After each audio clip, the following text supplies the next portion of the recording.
ఐదేళ్ల పాలనలో వైసీపీ ప్రభుత్వం సాగించిన విధ్వంసం పారిశ్రామిక అభివృద్ధిని దూరం చేయడమే కాకుండా ప్రతిష్టాత్మక క్షిపణి పరీక్ష కేంద్రం ఏర్పాటును ప్రశ్నార్థకం చేసింది.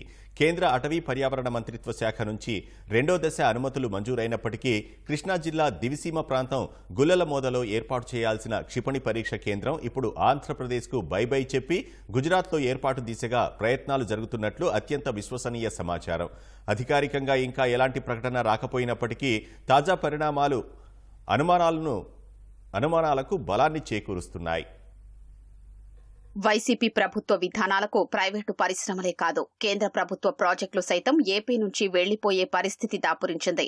గత 5 ఏళ్లలో రాష్ట్ర ప్రభుత్వం సహకారం కొరవడిన కారణంగా కృష్ణా జిల్లా దివిసీమ ప్రాంతంలో ఏర్పాటు చేయదలిచిన రక్షణ పరిశోధన అభివృద్ది సంస్థ క్షిపణి పరీక్షా కేంద్రాన్ని గుజరాత్కు తరలించేందుకు ఏర్పాట్లు చేస్తున్నారు.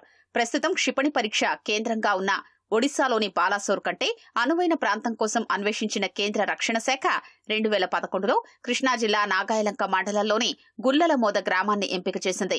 ఇక్కడ 386 ఎకరాలు కావాలని డీఆర్డీఓ 2012లో ప్రతిపాదించగా అప్పటి ఉమ్మడి రాష్ట్ర ప్రభుత్వం శ్రద్ధ పెట్టలేదు. 2014లో ఎన్డీఏ అధికారంలోకి వచ్చాక సీఎం చంద్రబాబు కేంద్రంతో చర్చించారు. 2017లో ఏటిమొగ్గ రెవెన్యూ గ్రామ పరిధిలోని అభయారణ్యంలో 381.61 ఎకరాల్ని రాష్ట్ర ప్రభుత్వం డీఆర్డీఓకు కేటాయించింది. దీనికి బదులుగా గణపేశ్వరం పరిధిలోని అంతే రెవెన్యూ భూమిని అటవీ శాఖకు అప్పగిస్తూ జీవో 1352 ఇచ్చింది. 2017లోనే కేంద్ర అటవీ పర్యావరణ మంత్రిత్వ శాఖ నుంచి తొలి దశ అనుమతులు వచ్చాయి. 2018లో సీఆర్జెడ్ నుంచి కూడా మినహాయింపు తీసుకున్నారు. 2019లో పర్యావరణ మంత్రిత్వ శాఖ నుంచి రెండో దశ అనుమతులు లభించగా 2020-21లో ఆ స్థలాన్ని డీఆర్డీఓ స్వాధీనం చేసుకుని ప్రహరీని ఓ భవనాన్ని నిర్మించింది. తర్వాత ఎలాంటి పురోగతి లేదు.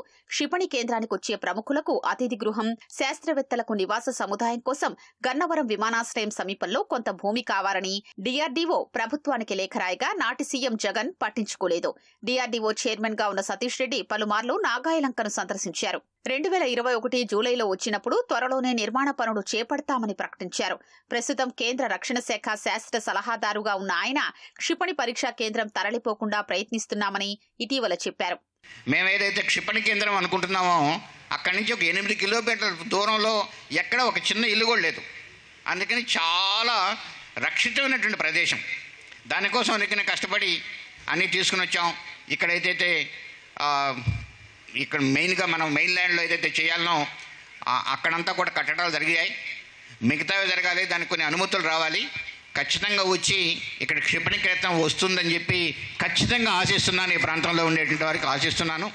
శ్రీహరికోటలోని షార్ తరహాలో ఇక్కడ అంతరిక్ష పరీక్షా కేంద్రం అభివృద్ధికి అవకాశం ఉంది. తొలి దశలో సుమారు 1800 కోట్లు వెచ్చించారని కేంద్రం ప్రణాళికలు వేసింది.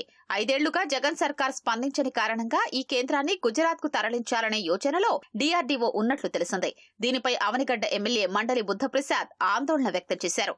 క్షిపణి పరీక్షా కేంద్రాన్ని గుజరాత్కు తరలించాలన్న ప్రతిపాదనపై ఇప్పటికే CM Chandrababu, deputy CM Pawan Kalyan దృష్టికి తీసుకెళ్లినట్లు తెలిపారు. వారు ప్రధానితో చర్చించి కేంద్రాన్ని ఇక్కడే కొనసాగిస్తారన్న విశ్వాసం ఉందన్నారు. ముఖ్యమంత్రి జగన్మోహన్ రెడ్డి గారు రావటం, వచ్చిన తర్వాత ఆయన ఈ విషయం మీద పెద్దగా చర్చ ఇవ్వకపోవటం కూడా కొంత కారణం కావచ్చు. దాంతో రాజ్నాథ్ సింగ్ ప్రోగ్రాం ఆ రోజు జరిగి ఉంటే పరిస్థితి వేరుగా ఉండేది. కానీ అది ఆగిపోయిన పరిస్థితి వచ్చింది. ఆ తర్వాత ఎప్పుడు కూడా రాష్ట్ర ప్రభుత్వం మళ్ళీ ఈ ప్రాజెక్టు గురించి మాట్లాడిన పరిస్థితులు లేవు. సరే, దానివల్ల ఏమైందంటే మళ్ళీ దాదాపు 26,000 కోట్ల రూపాయల ప్రాజెక్ట్ అది మా ప్రాంతంలో వస్తే మాకు ఒనగోరే ప్రయోజనం ఏంటంటే ఇప్పుడున్న రహదారులు కానివ్వండి, వంతెనలు కానివ్వండి, అవన్నీ కూడా డెవలప్ చేయాల్సిన పరిస్థితి ఉంటుంది. అదంతా కూడా రక్షణ శాఖ ద్వారా వాళ్ళే చేస్తారు. సామాన్యుడికి అలాగే చదువుకున్న వారికి ఇద్దరికి కూడా ఉపాధి కల్పించే కార్యక్రమం అది. ఇటీవల అక్కడ కార్యక్రమం జరిగినప్పుడు కొన్ని 100 మంది అక్కడ పనిచేసే అవకాశం కలిగింది. అయితే ఇవాళ చంద్రబాబు గారు ముఖ్యమంత్రిగాను, అలాగే పవన్ కళ్యాణ్ ఉప ముఖ్యమంత్రిగా వాళ్ళ ఎన్డీఏ సహకారంతో ఈ ప్రాజెక్టును సాధిస్తారని చెప్పి నేనైతే భావిస్తున్నాను.